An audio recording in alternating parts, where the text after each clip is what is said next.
we weren't going to take anyone that we didn't feel was up to the Tennessee standard. And I've done this 3 times now.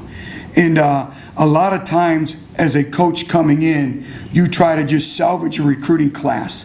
And so you may take individuals to fill your numbers. So we obviously have a very talented offensive line going into this season. Well, after this year, we lose a number of them. So we were going to go anywhere from 3 to 5. We were able to sign 3 that we feel are very high caliber individuals, but we weren't going to sign 2 more that we didn't think could play here, to be quite frank with you. So we'll address those needs. We're still recruiting, but we'll address those needs next year. But we're very, very pleased with the 3 that we had. I believe we signed 4 defensive linemen. And here's what you got to understand is running a football team is like running a business. You only have 85 scholarships. That may seem like a lot, but it's really a not.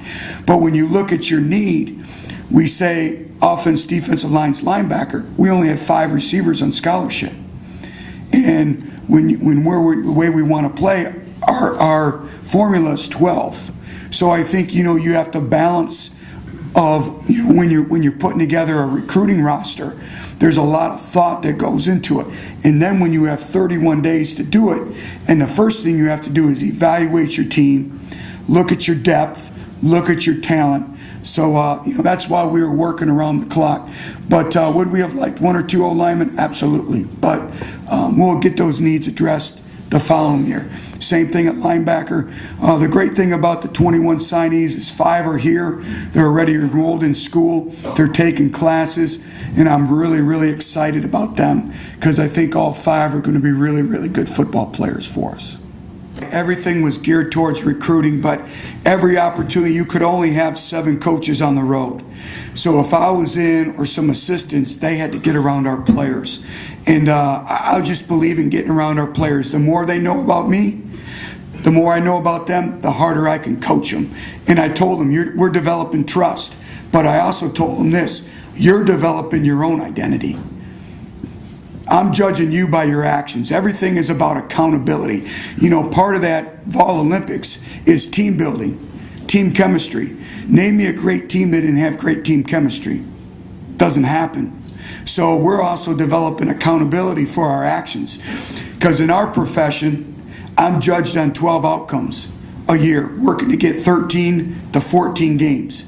And there's so much that goes in to working towards those 12 games. So, we haven't spent a lot because of recruiting, but that's everyone around the country. But this time right now, the last 2 weeks, we've rolled our sleeves up and we're spending every day with our team. And we also have NCAA restrictions of the 8 hours. That's the most that we can spend per week.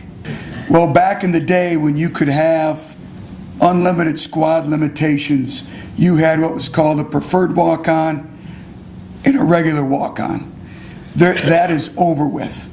And just so everyone understands, when we bring a walk-on into our program, that's the equivalent of getting a scholarship.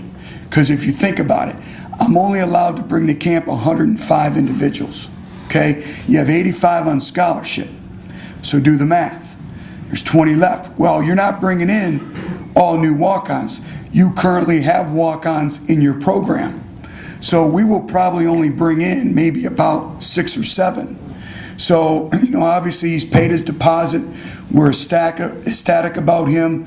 But the day of being a walk-on and a preferred walk-on, it doesn't mesh. I was a walk-on athlete, and I hold them to a very high standard, but I always want to reward. I've put 2 individuals that were walk-ons when we came in on scholarship, and I'll continue to do that. If you look at any great college football program, they have a tremendous walk-on program. You win with your walk-on program. And we want individuals that had other scholarship offers and decided to come here. And we've been able to do that also with this signing class. The atmosphere is everything. And, recruits, prospective student athletes come on campus and they have a report card. And they have everything that they're looking for. First thing they look for is fan involvement. How do you respond, to the team out there? Do you boo? Do you show excitement? What type of energy? And to be able to walk into the arena and feel the excitement, the energy, our student body, our fans, everyone dressed in orange, that's a pride of who we are. And every single individual talked about that. But you would also be amazed at the amount of families that come and stay overnight, and they'll just purposely go into a gas station and they'll ask, hey, tell me about the football team. And you don't even know who they are, or they may be lost, and they'll ask for directions. And it came up on 7 different occasions when I had exit meetings on official visits of our individuals we signed, and they talked about how great the people were here in Knoxville. And that's why I said in my press conference on signing day, you guys have as big a part in the success of our programs as anyone because of your energy. And it's great to be at a place where your fan support is so great.